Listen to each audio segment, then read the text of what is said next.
Hello everyone, नमस्ते अनि स्वागत छ हजुरहरूलाई हिमालय किचनमा। आज म हजुरहरूलाई घरमै सजिलैसँग पनिर कसरी बनाउने भनेर देखाउँदैछु। यसको लागि मैले यहाँ एउटा भाँडोमा 1 लिटर दुधलाई उमाल्न बसाएकी छु। अब यसलाई उम्लिन दिनुपर्छ। ल अब दुध उम्लिन थालेको छ र दुध उम्लेपछि अब मैले यहाँ लिएको छु एउटा ठुलो कागतीलाई यसरी निचरेर यसको रस लिएको छु। अब म बिस्तारै बिस्तारै कागतीको रस यसमा राख्दै अनि चलाउँदै जान्छु।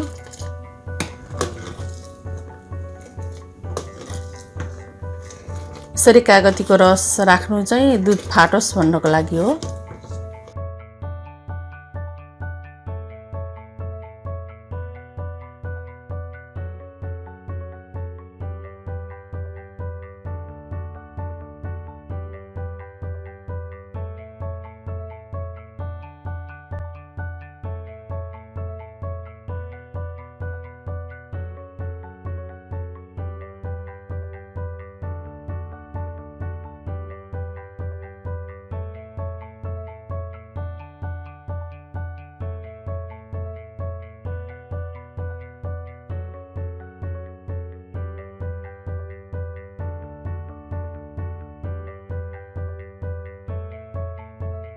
हामी देख्दैछौँ दुध राम्ररी फाटिसकेको छ।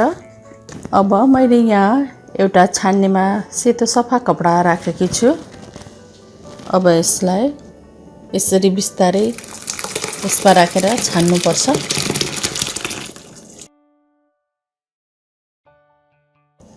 र यसमा अब चिसो पानी राखेर यसलाई पखाल्नुपर्छ।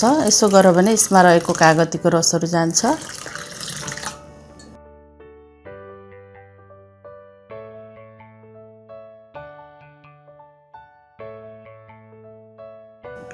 र अब यसलाई यसो गरेर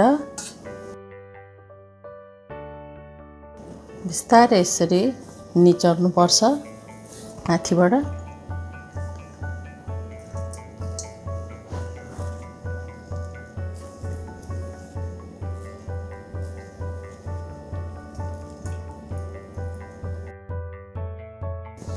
र 4-5 मिनेटको लागि यसलाई यतिकै छोडिदिने अब। र अब मैले पनिरलाई यसरी लिएको छु। एकदमै राम्रो पनिर बनेर रेडी भएको छ।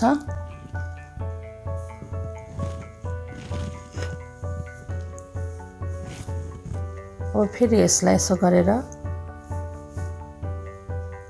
अनि यसरी प्लेटमा यसरी राख्दैछु म। यसलाई यसरी बिस्तारै हातले तलतिर दबाउनु पर्छ।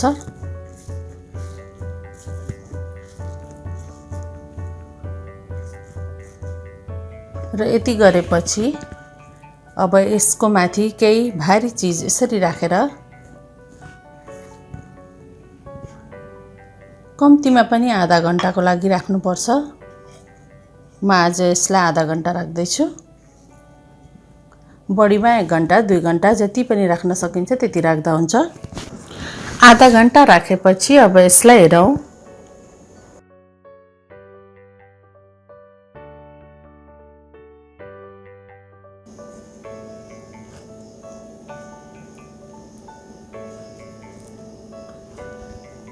र पनिर यसरी बनेर रेडी भएको छ। अब म यसलाई काटेर देखाउँदैछु हजुरहरूलाई।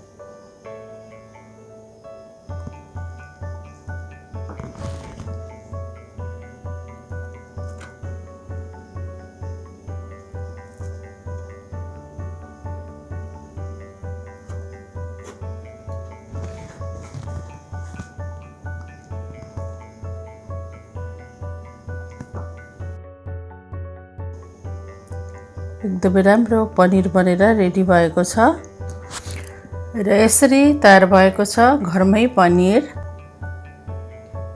यो घरमै बनाएको भएर एकदमै सस्तो पनि हुन्छ र त्यति नै मिठो पनि हुन्छ। यसरी बनाएर हजुरहरू पनि घरमै पनिर बनाउनलाई ट्राई गर्नुहोला।